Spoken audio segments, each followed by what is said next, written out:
Halo Bapak Ibu, kiranya sehat ya. Saya juga makin bugar. Iya, hanya tinggal sereknya aja nih. Dan sedikit batuk. Iya.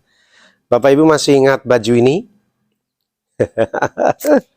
Ini adalah Punokawan, ini Bundari. Dan siapa ya? Teman-teman ini ya. Ya, dalam budaya Jawa, Punokawan adalah teman dalam perjalanan. Nah, maknanya itu. Dan Punokawan yang disebut teman itu adalah orang-orang yang digambarkan bermuka kurang menarik, ya. Tapi yang lebih utama,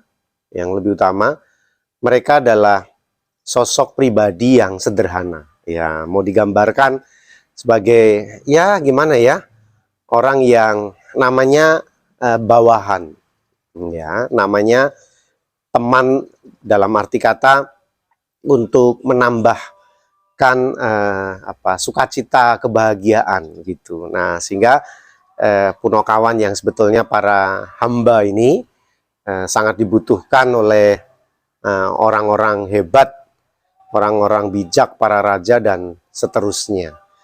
Nah, yang menarik dari Punokawan ini terdiri dari lintas generasi, dari Semar yang paling sepuh sampai Bagong yang paling muda. Nah, memang ini menggambarkan tentang lintas generasi, ya, dari yang tua sampai yang muda.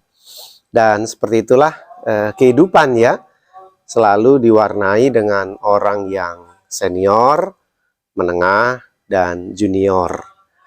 Kalau kita bisa menjalankan kehidupan seperti itu, baik sekali. Karena kita menyadari bahwa kehidupan itu akan berakhir. Kehidupan diri kita, maksud saya, pasti akan berakhir. Cepat atau lambat. Dan itu ada yang harus meneruskan. Seperti gereja ini, harus terus ada. Yudi, satu saat akan selesai. Seperti Indonesia ini harus terus ada. Tapi Jokowi satu saat akan berakhir. Jadi jabatan, pekerjaan, karya, tugas, dan lain sebagainya akan habis masanya. Tapi yang dilayani, tempat yang kita abdi, menjadi pekerja di situ, dan seterusnya, lembaga yang kita layani harus terus ada.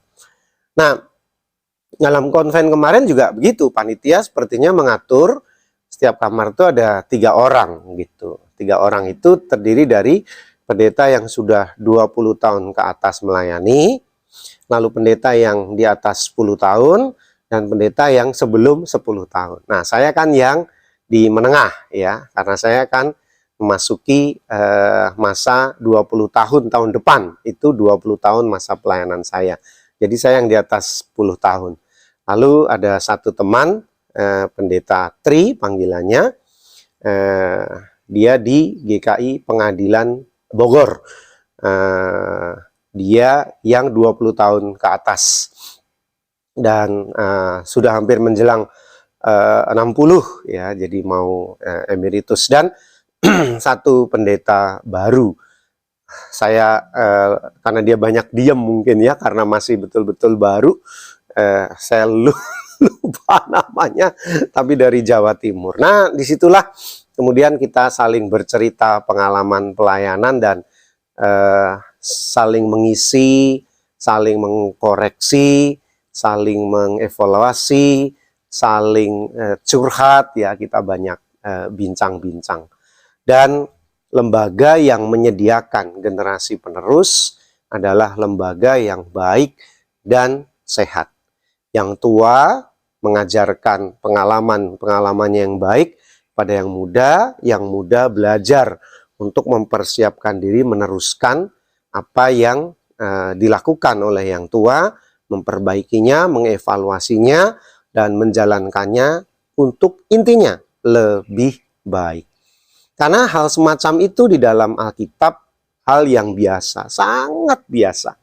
Bahwa yang generasi tua, seniors, yang pendahulu akan lewat dan akan diganti oleh generasi yang baru. Dan Tuhan sangat merestui hal semacam itu. Salah satu contohnya ya, kalau kita buka kitab Yosua pasal 1 ayat 1 dan 2. Di sana dituliskan, sesudah Musa hamba Tuhan itu mati, berfirmanlah Tuhan kepada Yosua bin Nun, abdi Musa itu demikian, hambaku Musa telah mati, sebab itu bersiaplah sekarang, seberangilah sungai Yordan ini, engkau dan seluruh bangsa ini, menuju negeri yang akan kuberikan kepada mereka, kepada orang Israel itu. Ya, Yosua 1 ayat 1 dan 2. Regenerasi, itu yang saya rasakan salah satu hal yang penting pada saat konven kemarin. Karena selama 2 tahun COVID dan tidak ada ibadah onset, saudara, regenerasi terus berjalan ya di lingkup kependetaan GKI, dan pendeta-pendeta baru terus ditahbiskan. Nah, sayangnya karena mengikuti protokol kesehatan, banyak kebaktian pentahbisan itu tidak dihadiri oleh satupun pendeta, begitu. Tamu maksudnya, pendeta rekan-rekan dari luar gitu. Tapi direkam atau onsite, tapi tidak ada jemaat yang hadir. Nah, sehingga konven kemarin tuh yang mengejutkan adalah begitu banyak anak-anak muda yang tidak saya kenal, yang usianya beranjak 30. Ya, jadi belum 30, saudara ya. Jadi jeda usia 15 sampai 17 tahun ya, menjadi rekan sekerja sebagai hamba Tuhan. Dan kita harus banyak berkenalan karena gap usia yang begitu jauh, dan pada saat pentahbisan saya nggak hadir, kalaupun lewat YouTube kan juga ya konsentrasinya nggak begitu full. Nah, tapi itu menyenangkan sekali. Tenanglah kita gitu ya, yang akan segera emeritus, dan kami yang menjelang masuki 10 tahun masa pelayanan terakhir, tenang. Karena apa? Yang nerusin banyak. Bahwa gereja ini akan terus ada tanpa saya, tanpa kita, generasi tua ini, generasi yang sudah ada ini. Karena anak-anak muda kita, generasi penerus kita, sudah dipersiapkan untuk melanjutkan melayani dan menjadi hamba-hamba Tuhan. Senang rasanya mengikuti konven, dan cerita saya tutup pada hari ini. Itulah kenangan-kenangan yang membekas dalam hati saya dalam konven yang sekarang kali ini ya disebut Retreat Pendeta GKI 2022. Nanti ada cerita lagi, ada kegiatan lagi, saya bagikan untuk saudara. Masih dengan saya, Pendeta Yudi, dalam Renungan Emas. Esok masih ada solusi. Salam Punokawan. Tetap menjadi hamba, tetap menjadi teman seperjalanan.